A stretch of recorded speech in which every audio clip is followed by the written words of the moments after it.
New Zealand's best and brightest golf talents gathered at St Peter's Academy in Cambridge last week ahead of their date with destiny. The three-day camp preceded the World Amateur Teams Championships to be contested in Turkey in late September.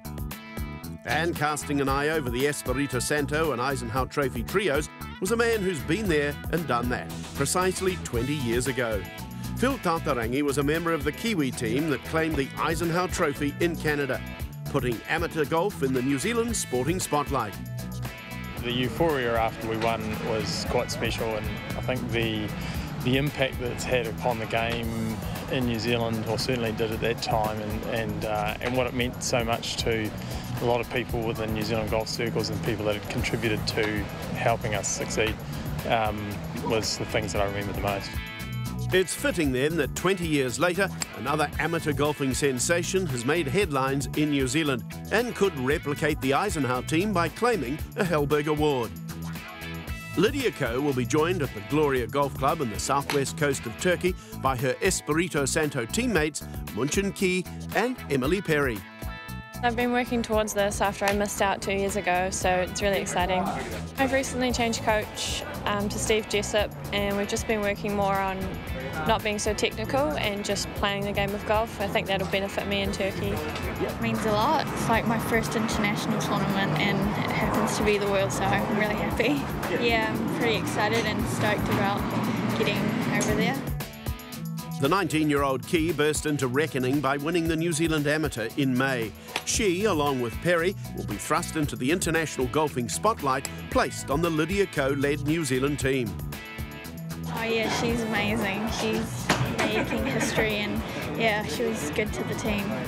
Yeah, I've been following her as much as anyone else, like refreshing the internet pages. I'm looking forward to seeing how she's handling it all. But yeah, we've definitely got a good chance. So. Righto, so there's a few things you guys got to learn before you jump on that plane and head over the Eisenhower. The camp allowed both New Zealand teams to soak up as much experience as they could from Tataurangi. Everything from Bermuda grass and beating jet lag was discussed. And even for Ben Campbell, attending his second Eisenhower event, the chance to learn from a former champ was invaluable. Yeah, it was good to talk to him a bit, like especially about the flights. You know, we're going to be going on the other side of the world, so definitely kind of that, and then just about kind of how they went about it as a team. You know, really switching off at night and not really being so kind of involved in the golf. And I suppose you're there with a few of your mates and just kind of treat it like that at night, but then you're serious during the day. You sort of aspire to those guys, especially being New Zealanders, and achieving some of the feats that they achieved is amazing. And then obviously we want to try and replicate what they did in Canada 20 years ago. Joining Campbell and Perry at the Antalya Golf Club in Turkey will be Vaughan McCall, who's made a rapid rise into the New Zealand squad. It means a lot, eh? It's awesome to represent my country, my golf club, Gore and Southland. It's just a privilege on its own. I think we've got quite a solid team, but I think to win an Eisenhower you need to go low. So it'll be good to get over there, see whether me and Ben or something could just go out there, try and rip the course to pieces, and if me or Ben go no good, then maybe Matt is the rock in the team just to have to fall back on. I've obviously played a lot with Ben internationally the last 2 or 3 years, and Vaughan, obviously you've seen what Vaughan's done this year, so I think the mix of us three will be ready to go come Turkey. 3 of the 6 representatives will turn pro following the World Team Champs, including Lockheel's Emily Perry. In December, I'm going to Q School in Morocco. I'm going to practice before I go to Turkey and Morocco just to see what it's like, and then yeah, I'll be on the tour next year.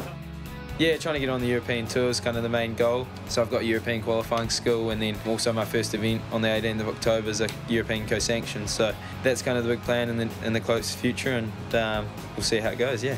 I had a bit of a count up the other day, and I've played for New Zealand 19 times now, so over 3 years it's a pretty good effort. And obviously with the game being amateur and representing New Zealand, the next sort of step is turning pro and carrying your flag on your bag. So it'll be a strange feeling once it's all over, but I'm looking forward and excited to the next step.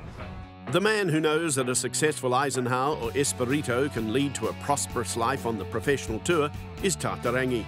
And the former PGA Tour winner sees no reason that these 2 teams can't win in Turkey. Just because we're geographically a long way away from from a lot of other places in the world doesn't mean we need to be underdogs. And I think that a lot of New Zealand athletes, as we've seen in the Olympics, when they believe in their abilities and believe in all the hard work that they've put in to get them where they are, when they go away offshore to compete on the world stage, if you back yourself, some amazing things can happen.